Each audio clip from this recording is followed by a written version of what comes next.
Welcome to Coruzant Technologies, home of the Digital Executive Podcast. Welcome to the Digital Executive. Today's guest is Liz Capants. Liz Capants is founder and CEO of EBC Associates, a global executive search and recruitment business. EBC Associates works with both employers and candidates. Founded in 2006, EBC Associates is headquartered in New York City. Liz has grown the business from a small startup venture to a successful company, obtaining preferred vendor status with clients on a global basis. Prior to founding EBC Associates, Liz had an extensive career in business development and sales. This background enabled Liz to spearhead the build-out and management of EBC Associates, ensuring that clients are aligned internally to support effective hiring strategies and candidates are equipped to understand and navigate the job search process. In her work with EBC Associates, Liz has supported emerging growth, mid-sized enterprises, as well as Fortune 500 companies. Well, good afternoon, Liz. Welcome to the show.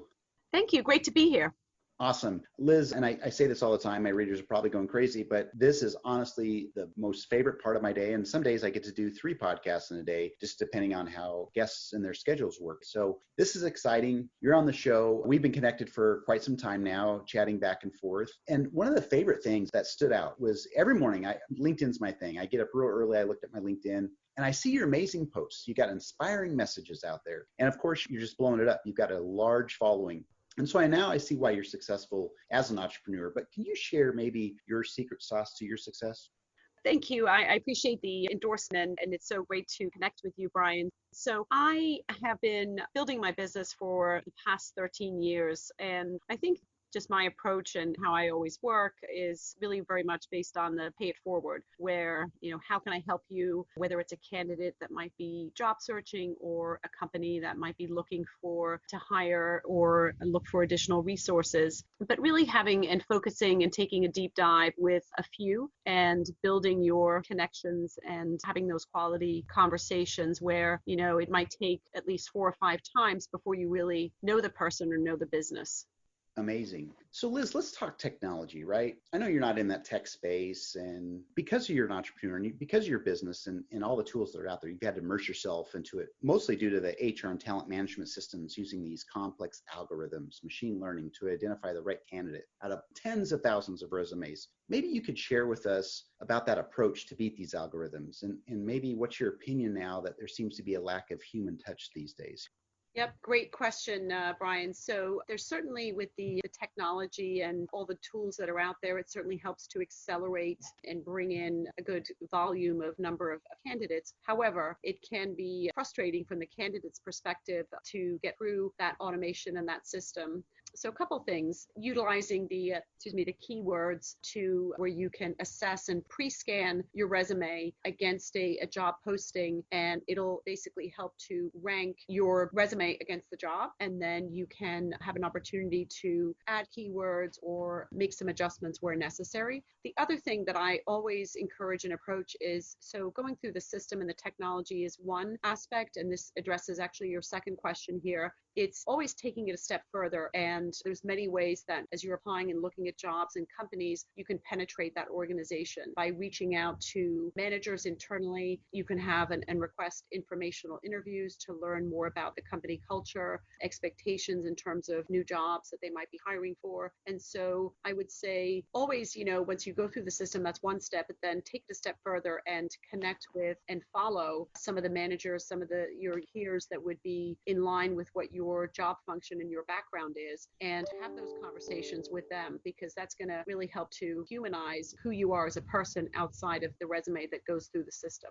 Great. I appreciate the insight on that. I think people are struggling today with these algorithms. And so having a tool to pre-scan your resume is going to be certainly helpful. But I also heard that going back to, again, that human touch, right? Reaching out to a manager or a contact within the company and try to get your resume at least on the top of the stack would be most helpful. So I appreciate you sharing that. So Liz, in our current world, this pandemic, right? It's crazy. And you're in the epicenter of it, right? In New York. Yes.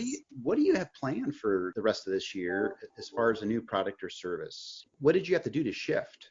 Yeah, great question. So I'm still going through a lot of reevaluation, reassessment with a number of clients that I work with in terms of them trying to decide, okay, here's a gap in our workflow, here's what we might need. And so some of that assessment is really still happening and still going on a little bit slower than I think most of us would like. And then in addition to that, Brian, I've seen a number of new businesses that have evolved, new technologies that are coming out of COVID that we never anticipated or expected. So there are a lot of new developments that are happening, and we'll be hiring, hopefully in the next, in the near term. So it's been a interesting time for so many, including myself, where I've had to adapt and wear more of a consultative hat to my approach, whether it's working with a job seeker or an employer, trying to define what it is and where they need to hire. That makes sense.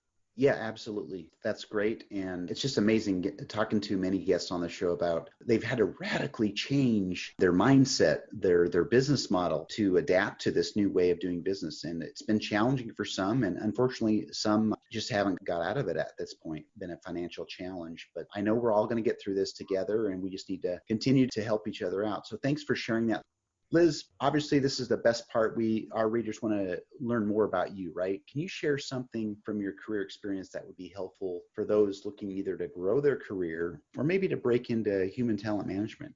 Yeah, I would say, number one, adaptability, being able to adapt. And we keep hearing and seeing this word pivot now, whether you're having to pivot in your career to a whole new area or rebrand yourself. So I would say adaptability and not being fearful of taking the risk. I think so many of us, we can get very set in our ways and set in what we do as our job. And if we're in a position today where we have to think of something else, or maybe something else we've been thinking of pursuing, but now COVID has accelerated that, I would say, jump into it and have the confidence that you can do it, because you certainly can. There's many transferable skills that you might and that you will bring, not only from your job, but also from your personal life.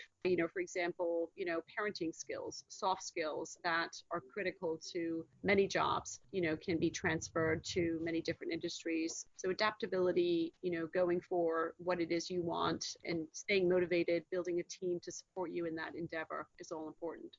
Thank you for sharing that, Liz. That's so important, of course. And a lot of our viewers right now, whether they're in between jobs or just looking to change, shift careers or that sort of things, it's always helpful hearing from the experts like yourself, especially you being in the human talent management business. So thank you. Liz, I just want to personally thank you. It was a pleasure having you on the show today, and I look forward to speaking with you soon. Awesome. Thanks so much, Brian. Great to be here. Bye for now.